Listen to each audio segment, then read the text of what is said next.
There we go. Okay. So it always takes about the 10 to 20-ish seconds for people to be able to hear what I'm saying when I get started. Oh, right, I forgot to turn on my... Yay, light. Let there be light. Okay. Switching over to the actual coloring page. You can see how shiny these gel pens are. And we're just going to pick up from where we were last time. Now, like I was saying last time, we are focusing entirely on using the using the colored pencils that came with the set, or the gel pens that came with this. We can worry about doing other things later. And for right now, let's go ahead. And of course, there's cat hair.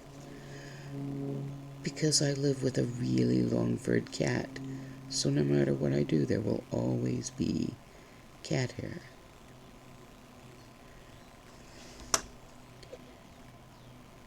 A really long-furred cat who is convinced that she needs to lay on me at almost all times. Though right now she is not, because she is realizing that other cats exist and she hates them. So she is glaring out the window at the neighbor's cats, since our neighbors let their cats wander around outside loose. I have tried to discuss this with them, especially since at least one of the neighbors has been leaving dry food out for the cats, for their cats at night, and I finished work one day, went out to head for the gym, and was hissed at by a family of raccoons that was enjoying the spoils of the feeder. I have not yet found a good way to make it so that you guys can actually see this without my hand getting in the way. Let me try.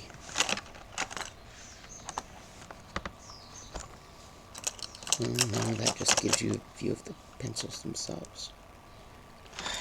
Girl. Okay.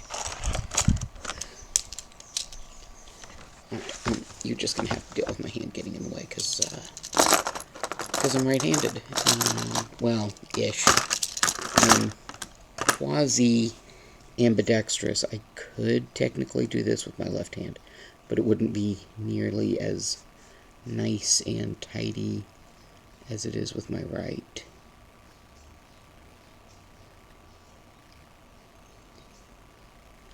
Just like I mentioned last time, I outline things first, for the most part. Here, let me do it this way. Maybe this way you guys can... Nope. Well. You'll just get the magic of I remove my hand to adjust, and suddenly you see much more of the picture. But I do outline things first, for the most part, to try and ensure that I stay within the lines.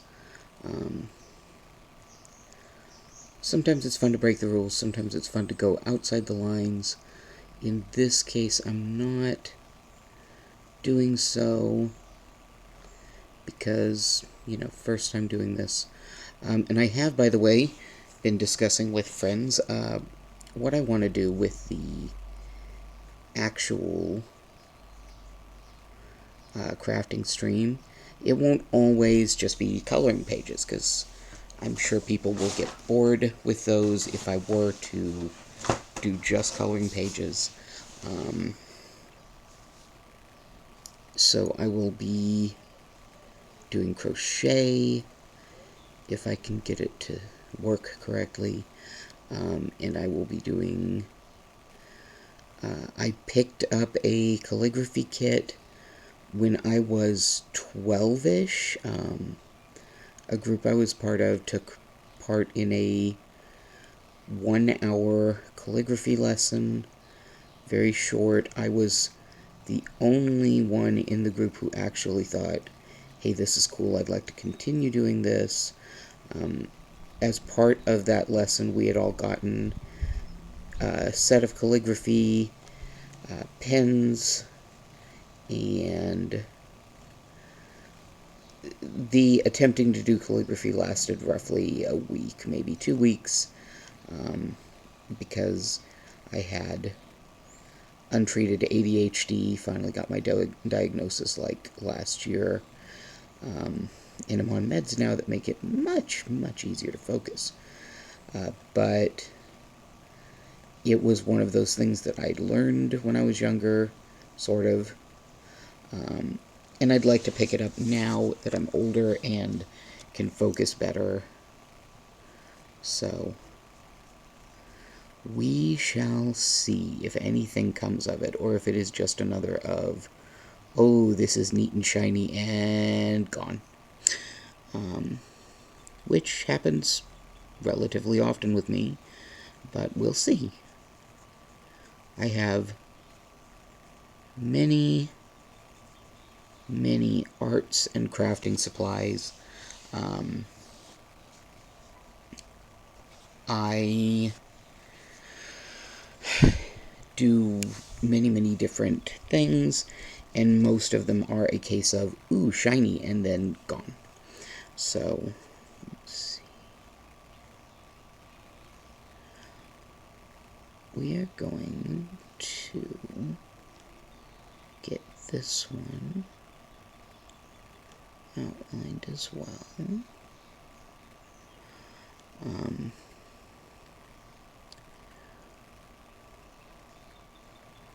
So I'm still working on my stream schedule.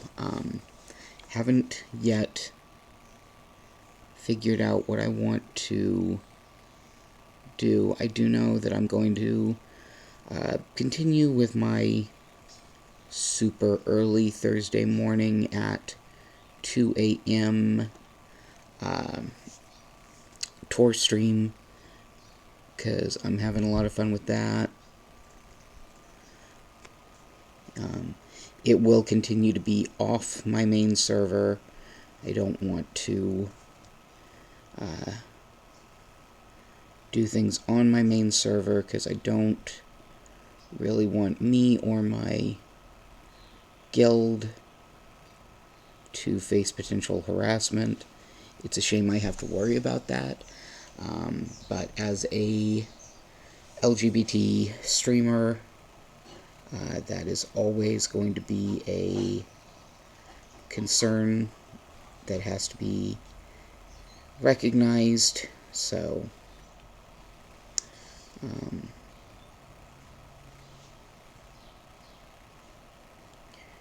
don't want my guild getting harassed, don't want my friends getting harassed, especially not because of me.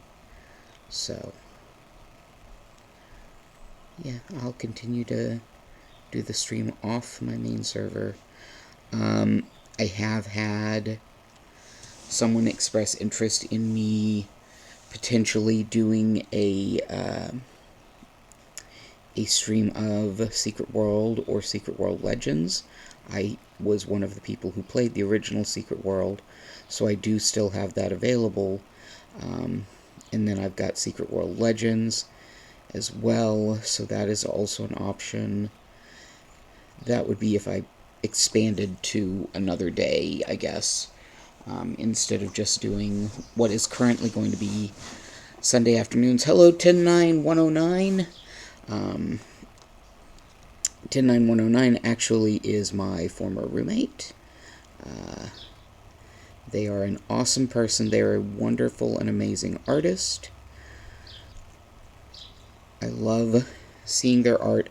I have many, many beautiful commissions that they have done for me over the years. They actually did a commission for my partner, who is a game writer, and they did a commission for a book that my partner has published and has actually received some money from. Not much, but it did at least pay for itself.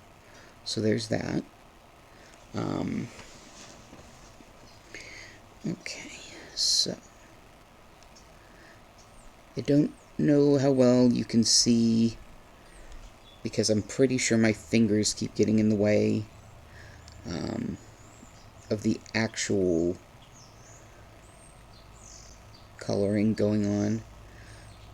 I am just outlining the bits. And yes, it did pay for itself. It paid for the cost of its own publishing and earned enough to cover the cost of the commission too, so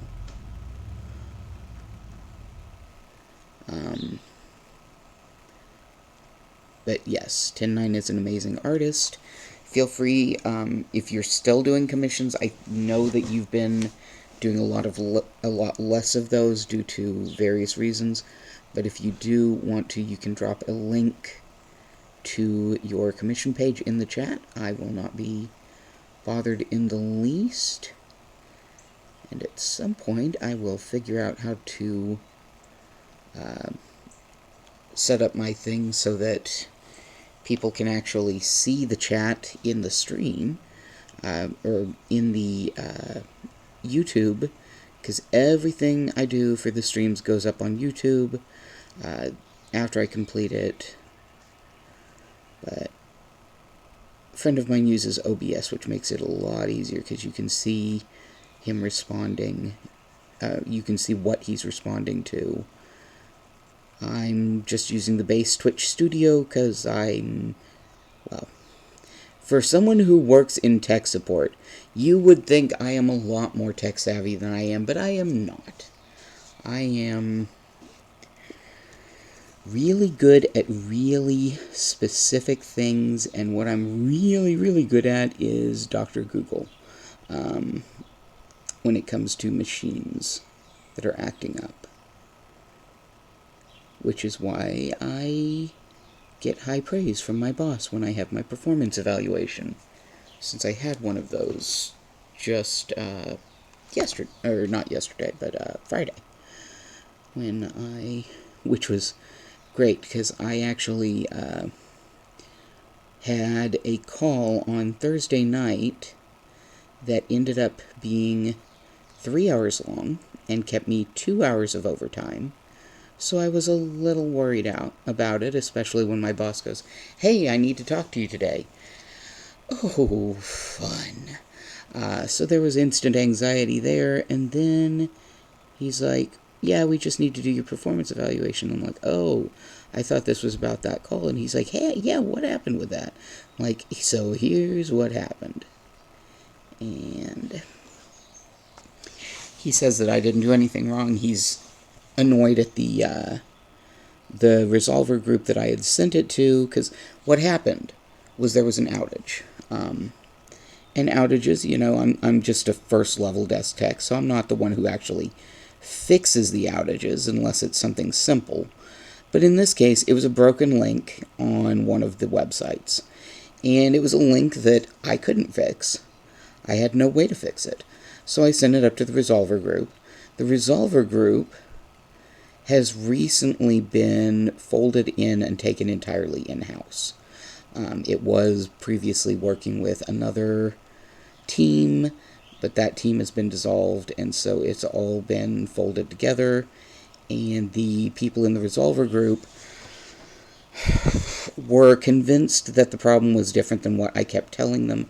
I kept going, "Hey, it's a broken link. Here's links to what the thing says it is. Here's what the page that the link is on is. Can we figure out what the actual links are? Fix the website so that it works properly, so that these people at this particular plant can access their material data safety sheets again." Because that's what it was they could not access the material safety data sheets, which was a huge risk, because if, say, somebody had spilled something on themselves, they suddenly would not have had the information on how to fix it or how to safely clean up the mess, things like that. Huge risk, big issue, and so, I let them know, and it took 30 minutes, or actually it took an hour on the phone with the original caller who reported it, and then they were finally like, okay, that's fine, we'll go ahead and get started. And then I let her off the phone, and then I'm about to head out because my shift ended 30 minutes ago, and I get a message from one of the Resolver group that says, hey, can we do a quick Teams meeting with you? And I'm like, okay, but we got to make it quick because I'm already in overtime. The quick Teams meeting ended up taking until 11:58 p.m. my time. And the caller, who was on East Coast time, they had me ping her and bring her into the meeting. And the meeting consisted of 2 hours of them going, but we need the host name. And I'm like, I'm service desk. She's a production engineer. Neither of us have the host name or have access to it. That is y'all's job to get the host name. Here is the website. Here is where the links are supposed to go. But they're not working. We just need to check the links, figure them out, and replace them. That's all that needs to be done. They ended up, the two guys from the Resolver group who started the Teams meeting with me, ended up pinging their boss, bringing their boss into this meeting. The boss then spent almost an hour chastising me for having not gotten the host name, because he was convinced I was part of, he was overseas. I'm not going to say what country. I have no problem with people who are overseas, but he was convinced I was part of the American team, his team, the American version, which I wasn't, and I kept saying, no, I'm with the service desk. I don't have access to this information you keep asking for. And it was just going around and around and around in circles, and finally, I'm like, the poor caller, she was on East Coast. It was 1:58 a.m., or 12:58 a.m. She had an hour drive to get home and hadn't been able to leave the plant yet. And finally, I'm like, is there anything that I can do here at the service desk, or that my caller can do, who is, a plant engineer and doesn't have access to all this background stuff that you're asking for? Is there anything either of us can do right now? What do you need us to do so that we can finish this up and you guys can get to work? And the dude just kind of scoffs and goes, no, there's nothing that the service desk can do. Lovely spammer. Okay. And I'm like, okay, so if there's nothing the service desk can do, if there's nothing that my caller can do, why are we here in this chat? And he's like, well, we need somebody to reach out to X team. And I'm like, okay, I don't have access to them. Do you have an email address I can ping? And he's like, no, X desk has to do that.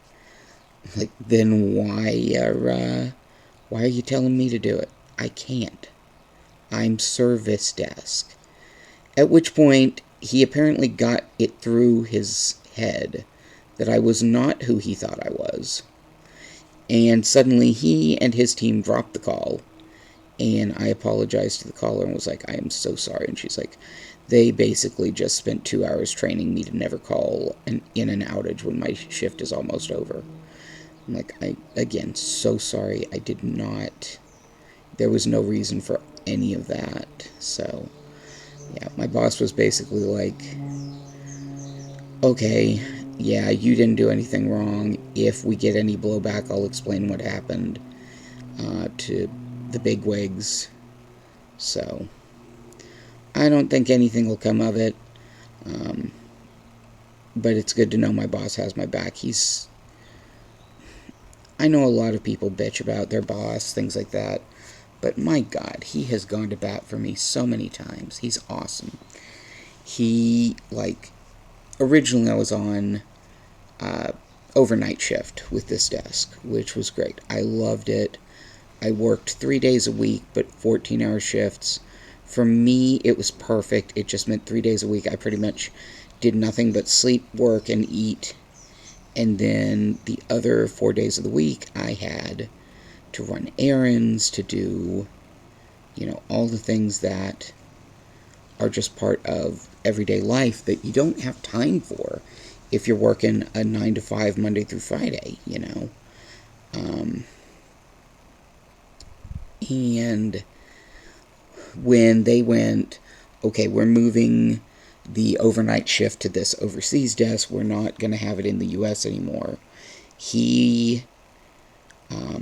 The first thing he did was he let me know, and he was like, okay, so I have to put you back on Monday through Friday. There's not a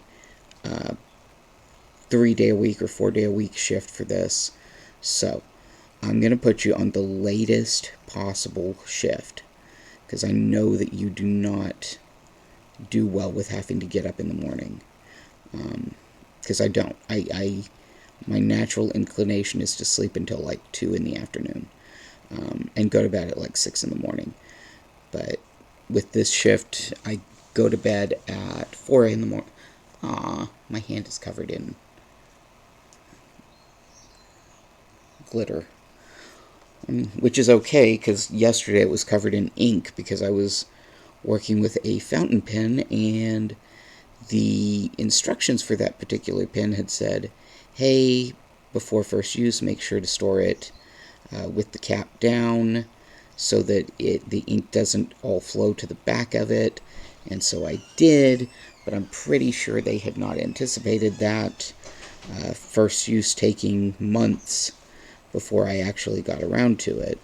And so in that time, the ink cartridge had started to leak and had filled the cap with ink, and so I opened it and started writing, and then realized my hand was covered in purplish ink. That pen, by the way, was supposed to be a calligraphy pen, but it turned out that they are both actually very, very nice nibbed fountain pens, but not calligraphy pens. So I had to get a new calligraphy set for... and part of why I want to learn calligraphy, by the way, is I have an elderly neighbor. She is an artist as well, has been for a very long time. But she is reaching an age where she can no longer do a lot of the art. And she found out that I like calligraphy, was fascinated by it, and she was basically like, oh, when I go, I know my kids and grandkids have zero interest in my art supplies, so I will pop it into the will that you are to get my calligraphy set. And I'm honored, for one. I mean, I don't think anybody should ever feel the need to do or give me anything, but she wants to, as a way to thank me for the fact that I help her out around the house. I help her when she has to go into the hospital. I take care of her cats, things like that. But I want to, if I'm going to be getting it, I want to make certain that I'm going to be worthy of using this beautiful, fine set of calligraphy pens, and not, just gonna mess around, possibly break one, and end up, just shoving them in a drawer or in the closet and never doing anything with them. That's... if somebody's giving you something because you have shown interest in it, then you should continue to show interest in it.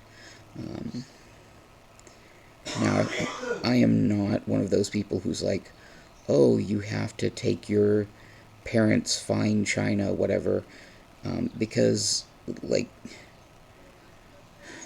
heirlooms are things. People are way more important than things. And if being given an heirloom is just going to cause you stress or dismay, there's no reason to have to keep that heirloom. There really isn't. I don't care if it was your great-great-grandmother's. If you've got room for it, fine. But most people who are millennials, we don't have our own house. I'm lucky enough to do so. We were able to get a mortgage on it. But even here, we are strapped for space because we've got 5 people living in what is the equivalent of a 2-bedroom house. So I'm lucky enough I'm able to store the heirlooms, but you shouldn't feel like you have to keep it if you don't want it, if you've got no use for it. Like, yes, it was Great Aunt Matilda's china, but I'm sure that Great Aunt Matilda would have much preferred that china go to someone who's either going to use it or who really will appreciate it than she would you just keeping it at your house and it staying in a closet until something happens and it either breaks or gets thrown out. Better to, give it to someone who wants it or sell it and use the money for something that you actually need. And I know that there are various people who would probably be horrified to hear me say that because they have had it ingrained into them that heirlooms are precious. They're your link to the past, link to your family. And you know what? If there's things that are precious to you that you actually want to keep, there is nothing wrong with that. But if you're going to be given something, you should want it. People shouldn't just be able to foist something on you and go, oh, it belonged to your great-great aunt. You have to keep it forever. Why? I've got a set of china that I have 0 use for. I think since it was given to me, I have used it twice. I don't want to use it. It's breakable, and I live in a house with the only person that I would trust to use it and not break it is my roommate, and that's because he's the only one of us that isn't a complete klutz. It's a house with 3 grown men and 2 teenage boys. There's nobody here that is particularly delicate or, heck, not even fancy.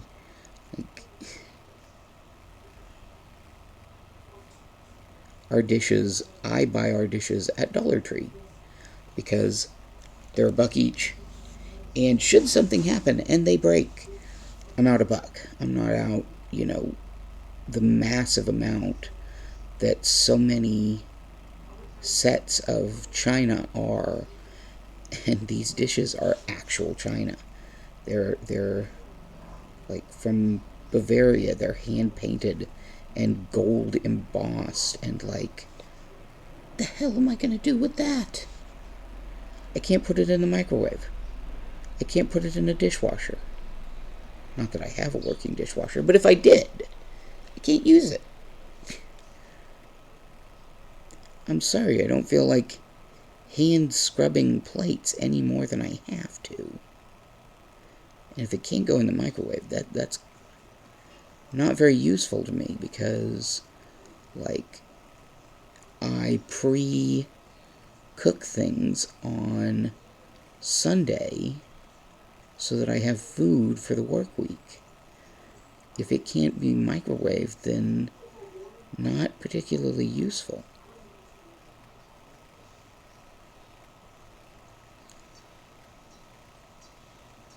This week I will not even be needing the microwave because I'm going to be having salad every day. So, all I need for salad weeks is my salad bowl, which is a big green monstrosity. It's one of those, it's like avocado green and I think it's supposed to be a mixing bowl, but I just use it as a salad bowl because it's plastic, it's easy to wash, and it's the right size for my salad and all the fixings. If I try to put it in a regular bowl, then when I'm trying to mix the dressing onto it, it just slops out and makes a mess. I hate that. So, I had salads last week too, and I was like, okay, I need to do something other than salads, and then I thought about it, and I'm like, no, I don't have the spoons to cook this week. So, I'm not even, like last week I cooked meat and just had that on top of the salads. This week I'm not even doing that. I'm going to be really lazy. I'm going to my local, one of the local grocery stores. They have a really good brand of a very soft jerky that is made from bison and I think it's cranberries. And I'm just going to chop up that bison jerky onto my salads all week. Some bison jerky, some cheese, some spring mix. Makes for a pretty good meal, I'd think.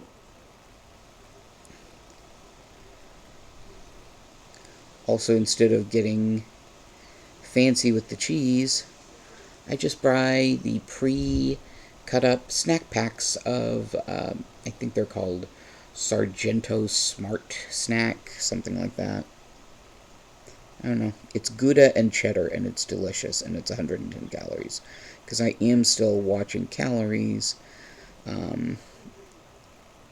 but more often than not, I'm still struggling with getting enough calories as opposed to, excuse me, as opposed to eating too many. I very rarely have to worry about, okay, I'm going to go over my calorie allowance, and it's more, well, crud, what do I eat now to make it up? Because I still haven't gotten the 1,200 I have to get every day.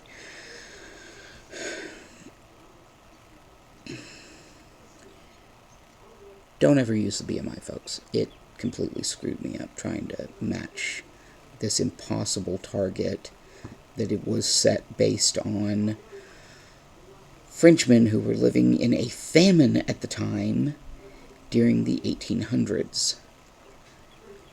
Basically, the BMI is, oh, this is what these people living at this time weighed when they were this height. Therefore, this is what everybody forever should weigh when they're this height. And no. Is bad. Should never have become the standard measurement of what a person should weigh. Does not take into account body mass, does not take into account muscle density, bone density, doesn't take into account the fact that people now aren't living through a famine, and therefore, we have access to actually grow and develop healthily as opposed to starvation constantly. So, if anyone ever tells you, well, your BMI is X, therefore you're unhealthy, don't believe them. Listen to your doctor. If your doctor tells you that they use the BMI, don't use that doctor, find a new one. If you don't have a choice, then take just about everything that doctor says with a grain of salt, because the medical establishment has multiple times misproven the BMI is of any worth as a diagnostic tool for health. There is no reason to be using it, and the people who are all stuck in the dark ages.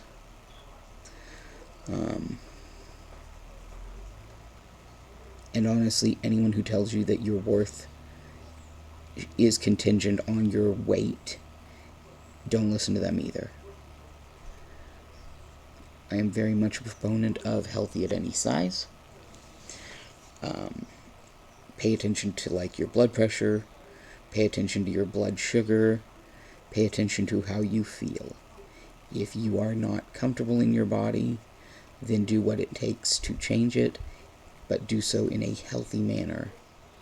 not in a way that is going to result in injury to you. Okay, so you got a bit more to do. Let's see. I am realizing the inadvisability of letting my hand rest on the actual... Well, gotta move my cell phone because my arm was resting on it and kept turning it on, and that's not helpful.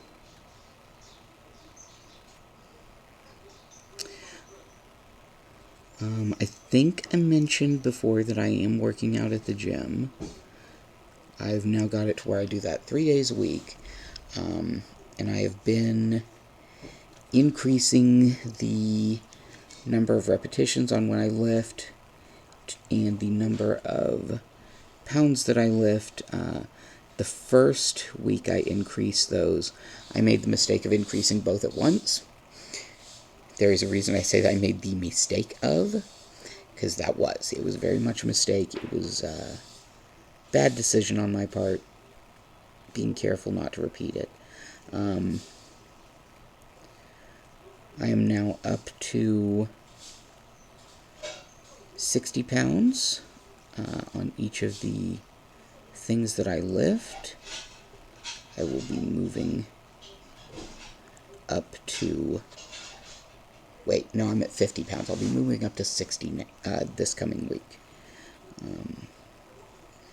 And I moved repetitions up to 40 of each one last week, and I think I'm going to cap it out at 40. I don't think I'm going to go beyond that, because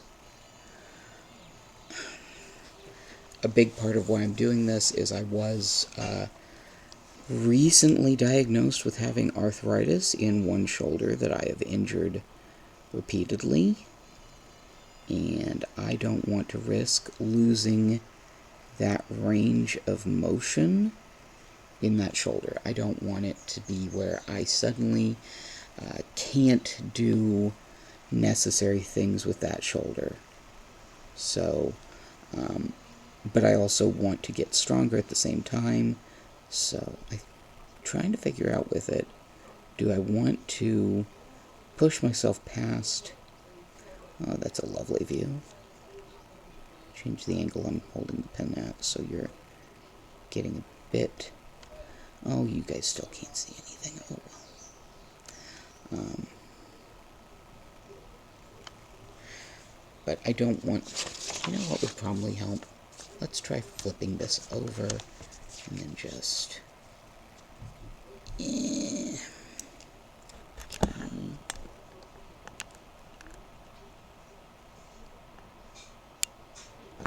It's a little better. I don't want to lose my ability to do the things I need to do. And I wanted, once I've had this necessary surgery that's coming up, probably in early fall, I wanted to do, to get into strongman competitions, but I don't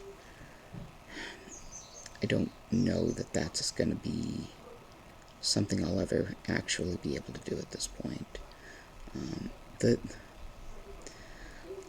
diagnosis of having arthritis in that one shoulder has kind of put a damper on a lot of my plans. Not that it influences my self-worth. I'm still a good person. I'm still worthy and valid, etc., etc., etc. But it means I'm going to have to reevaluate things. It means I'm having to reevaluate how I view myself. I have for years kind of told myself that I'm invulnerable, that none of that stuff, none of aging will ever happen to me. And part of that is, for years I spent not in, not anticipating surviving, like at all. And so then I found, well, I did survive. I made it through. I'm still here. Now what? And the now what has kind of got me stymied. I mean, I've got a good job that I'm good at and I enjoy. I've got a lovely family. I've got a house. And yeah, we're looking to move because this house is kind of old and small and a death trap, but you know, like, got all these things that I never really anticipated actually having. I didn't think I'd make it this far. I'm glad I did. I'm glad I stuck around, and this is why I tell people who are like, I don't have any reason to live. Yeah, you do, because, yeah, life's hard and it sucks a lot, but you never know what's right around the corner for you. Things happen, things change, and sometimes it's for the better, sometimes it's for the worse. But if you end it now, you won't ever know if it was gonna get better. I mean, it could be like, I had this job once. I loved the job. I wanted to keep it.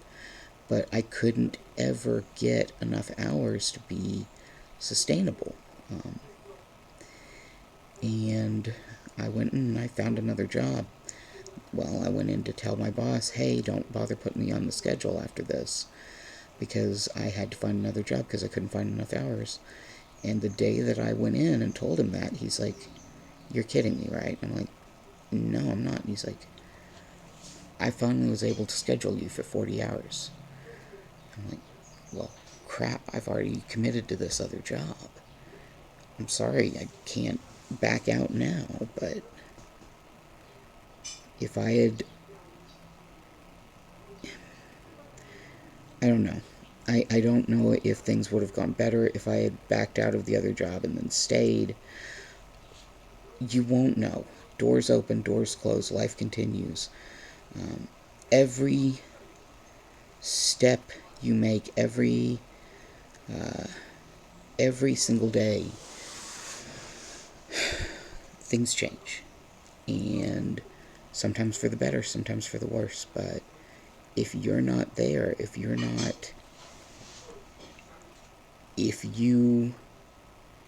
ended it, you won't know. You'll never know.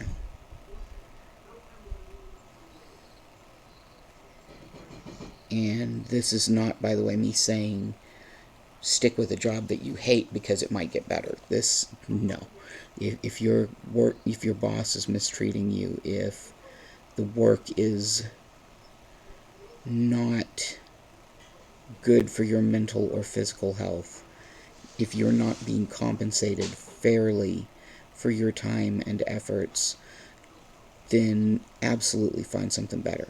In my case, the boss at that job was amazing, and I really did want to stay. But it wasn't feasible because I was not getting the hours necessary to support myself.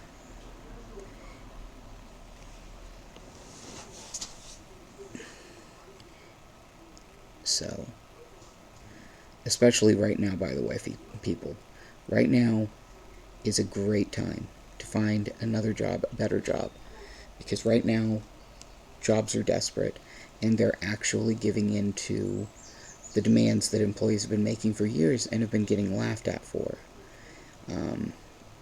If you have a job and you're not desperately looking, if you can afford to be picky, be picky. Absolutely. Right now is the best ever time to be picky.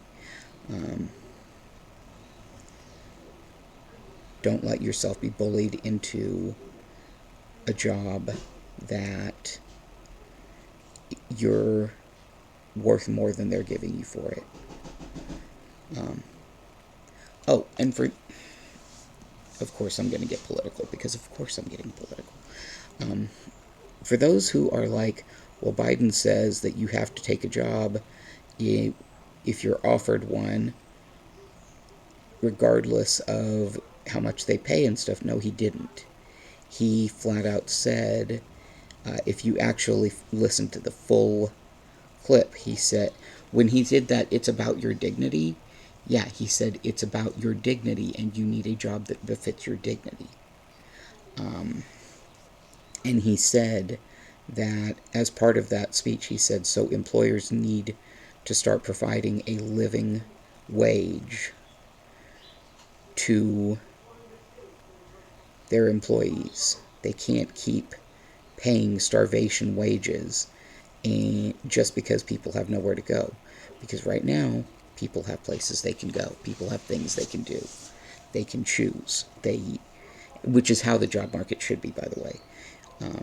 And anyone who's like, well, if they get paid a minimum wage of $15 an hour, they'll be making as much. Yes, it does, 10-9. Wagging your finger at corporate America really does work right now. Especially right now.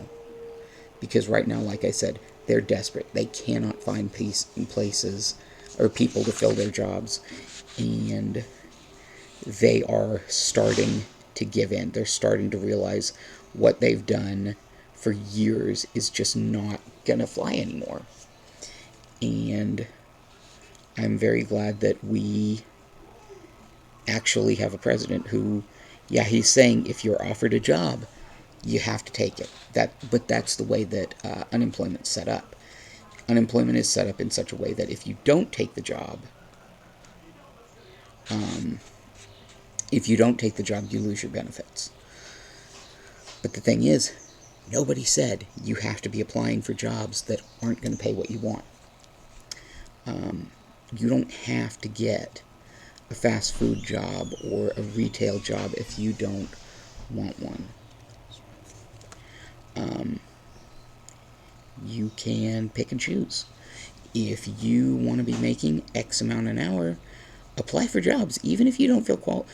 Do you know how many people apply for jobs that they are in no way, shape, or form qualified to do, and then proceed to do those jobs badly and still get paid for them and make good money getting paid to do their job badly and are convinced that they are excellent at their job, okay? Even though they're not. Regardless of who you are, at least have the confidence of a mediocre white guy.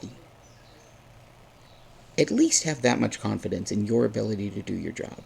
Because believe me, those mediocre white guys are applying for jobs that they are in no way, shape, or form anywhere near qualified for. And yet they're getting them, and they're doing them, and they're doing them badly, and they think they're great at it. Be at least that confident. Most jobs, even if you're not qualified for them, you can pick it up on the job floor. You can learn to do that job. I was not, by any stretch of the imagination, qualified to take a job doing tech support when I first took mine. 10-9 can vouch for this. I once managed to put in all 4 RAM sticks into a computer, upside down and backwards. Every single one of them. And I made them fit. And we still haven't figured out how I did that. But without breaking any of them either. Oh. 10-9 says, my spouse got a new job at the end of the year. He had applied with some headhunters way back when he got laid off in March. He got his job back right away because of the PPP loans. We kind of forgot about the whole headhunter thing, and they called us with a way better job than the one he had. I remember all of that happening, and I am very thrilled for your spouse about it, and the fact that it's allowed you to not have to work as hard on art commissions, which I know were destroying your health given your arthritis and other things. But Yeah, apply for jobs that you do not feel qualified for. There is still a decent chance that you will get that job and you will learn to do it. I managed to learn tech support, and now I am considered a very valuable, good tech support worker. Like, like I said, I had my performance evaluation Friday, and nothing but glowing praise. I keep getting emails from the actual end users going, "Hey, forward this to your boss, but I want you to know just how much you helped me out and how you fix things that we had not thought were going to be fixable at all." And find a job that you enjoy and do it well, and you will do great things. Yeah, sorry. My spouse is kind of going, but that's because my spouse has a job that they're really good at, but they really don't like. Um, but we'll figure it out eventually. Um, they apparently just broke their KitchenAid meat grinder. Good job. Alright. That said, 10-9, I know that you were going to be heading out here in about 10 minutes. I think I'm probably going to end the stream early and not do a 2-hour stream today. I'm going to try to finish this section here of the main and then just leave it there. I think it's looking pretty good though so far.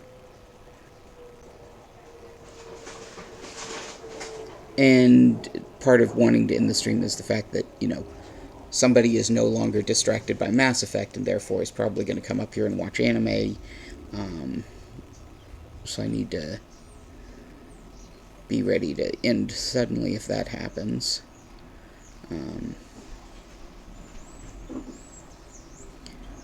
But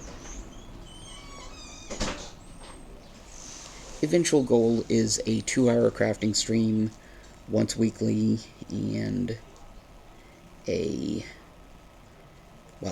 tour stream tends to be more based on what I'm doing in that stream. Like, my last tour stream was only like 30-ish minutes because I was finishing one quest on the Imperial Agent storyline and then moving on to create the Republic Trooper for the next phase. And of course, all of my streams do get uploaded to YouTube. Sorry, do get uploaded to YouTube afterwards.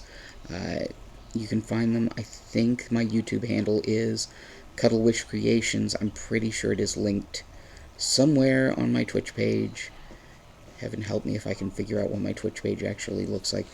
I see people who have these amazing, gorgeous pages on Twitch, and I'm like, and they have, like, cutaways and fadeaways and special shout out things where they can type shout out and it'll come up with a blurb about whoever they're talking about. Or they've got like, hey, here's a link to my Ko-Fi, which I don't even have a Ko-Fi, or here's a link to my donations for X charity, which I do eventually want to do donation streams, but I'm not even planning to monetize this channel at all. My kids have asked me, why don't you make money from Twitch? And I'm like, because there are way more people who should be earning money from Twitch. It's how they make their livelihood, and I'm doing this casually. This is more a hold myself accountable so that I actually get stuff done, as opposed to spending all my time just kind of sitting and staring blankly at a web page, because I will do that after a week of working very hard. My weekends will happily be spent doing nothing, which is great but I also then feel like, well, I wanted to get so much done, and I didn't because I spent my weekend doing nothing. So this is a, hey, Mason, you want to do this, so let's make yourself accountable so that others see you doing it. Like, get some stuff done. I think, looking at this, I'm betting next week's coloring stream will be entirely spent on this, or, well, crafting stream will be entirely spent on this still. I'm hoping we'll finish it next week. I am not working on it at all when I am not streaming it, because I want people to see from beginning to end on at least one of these. And then I'm going to have to figure out what I'll do next. Either going to start the calligraphy learning process, or start a crochet project.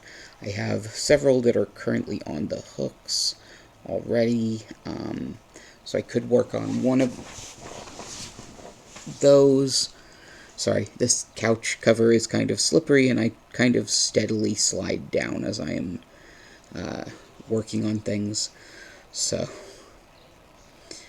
but if I do crochet, I will either start with something that is brand new, or I will pick up one of the items that I've got that I've been meaning to finish and just haven't gotten around to it. There's also going to be the figuring out whether or not I can comfortably crochet here, because normally I hold my crochet here against my chest as I'm working on it. But I will figure that out. We've already tried. We tried 2 weeks ago. We tried sewing, and because I work with a very, very thin thread, since I'm mostly hand sewing masks, not going to work. People can't see the thread at all. Maybe if I found like a bright electric lime green thread or something like that, it would work, but that would be a very particular kind of mask then. Would work great for the current mask, since it's those bright green and orange cocktail with eyeballs and stuff, witch's potion cocktail type things. So bright green thread would look great with that, but I don't have any, so I'm gonna just keep using the clear thread I'm currently using.